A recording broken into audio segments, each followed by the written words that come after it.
Hey, scrappers and recyclers, in a recent video I did on the return on time for power supplies, I made a huge mistake. And one of you, John from Indiana, caught that mistake and brought it to my attention.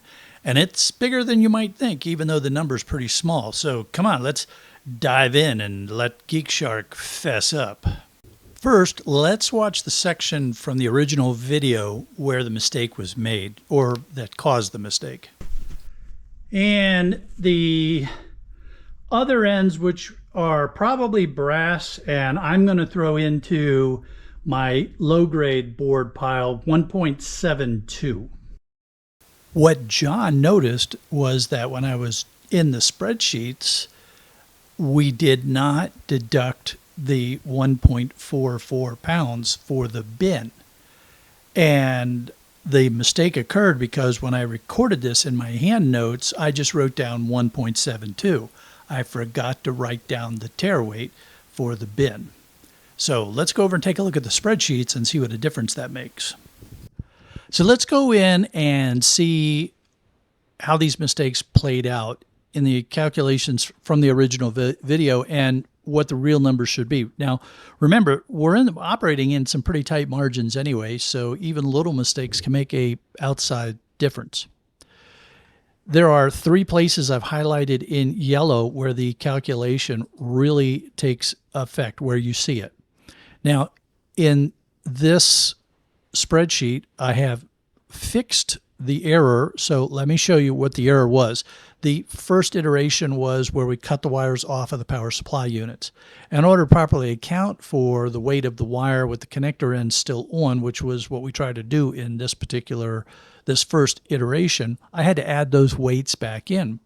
If you look up here in the function bar, you'll be able to see the mistake that I made in the video was that I did not account for the weight of the bin. So this minus 1.44 wasn't there.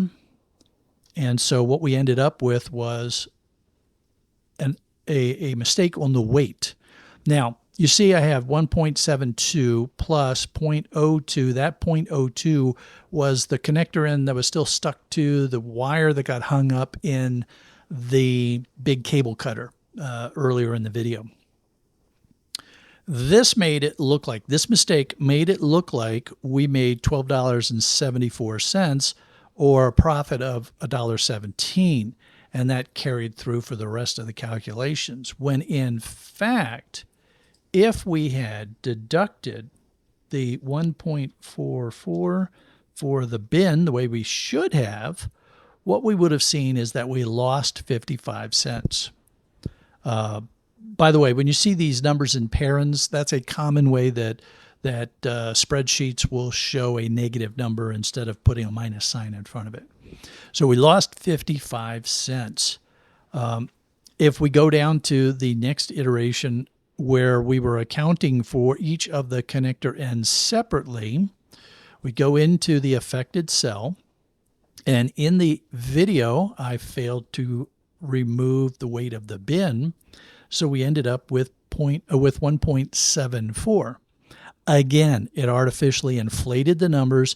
It looked like we made 37 cents, and that carried through, making it look like we made more money per hour than we would have. I should have said 1.72 minus 1.44, and then we see that we would have lost 71 cents in this iteration.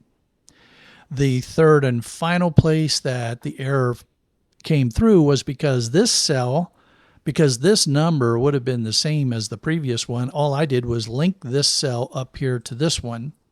So the mistake up here carried through down here.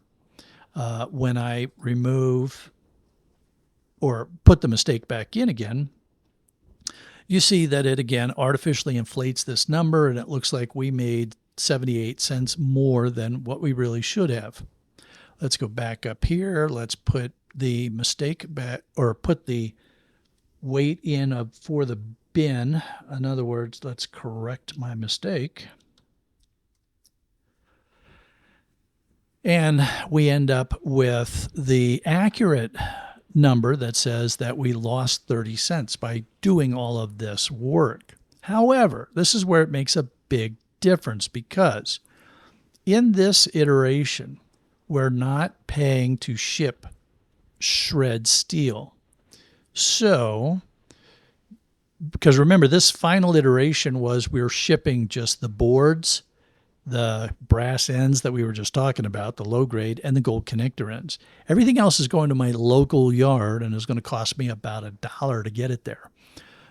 So in this iteration, the shipping comes into greater importance, because now when we factor in the shipping, we will make $7.23. When we compare that to the $4.20 that we would have made after factoring in shipping on the original configuration, it looks like we make $3.03 more. And this makes a lot of sense, because I'm not shipping heavy shred and paying 35 cents a pound for the shred, which is what, $8.62 pounds. I'm not paying for that shred. So we make more money by shipping just the boards. Now, Plane Scrapper did a very detailed analysis where Plane Scrapper was saying, yes, but shouldn't you also consider the difference in what you're going to make after shipping and the time? And yeah, there's an argument that says, maybe we should. I didn't originally do that, but there's certainly a legitimate argument for looking at that. And since we lost money in all the other iterations, there's no reason to do that in the other ones. But in this iteration, where we're shipping just the boards, if we go in here and we say, all right, well, we made $3.03. It took us about half an hour of work to do that. So that means we were making almost $6 an hour. And yeah, that's below minimum wage. But I think it makes sense to spend that time rather than just shipping a bunch of shred material. Now, of course, there's a lot of other factors that would play into this. In the weird world of LTL shipping, taking up more volume and putting in more weight might actually lower the per pound cost to ship this material. I know LTL shipping is weird like that. So yeah, I am not going to do that experiment, because that would be a weird experiment. I'd have to really go through some weird stuff to try to do that experiment. I'm not saying that it would be a really good experiment, but I'm not going to do it, because it would take a lot of time. It's going to take up a lot of space. I'd have to save up a lot of material to make a legitimate experiment out of it. But just looking in this particular case, Plane Scrapper, it was a great question. It was a great thing that you pointed out. It wasn't necessarily a mistake in the analysis, the way John pointed out, a flat-out mistake, but it was a very legitimate way to look at the numbers, and I appreciate that.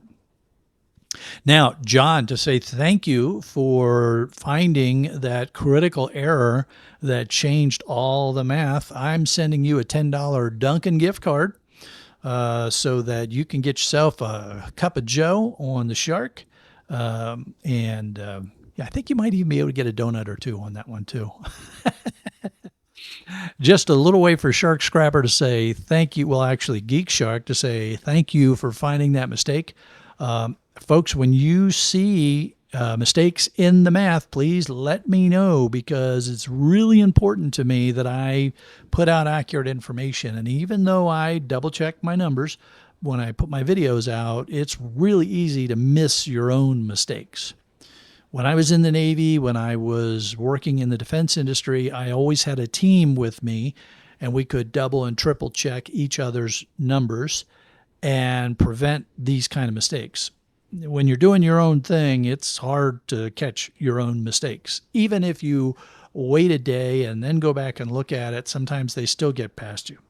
So, John, thank you and enjoy the Dunkin' on me.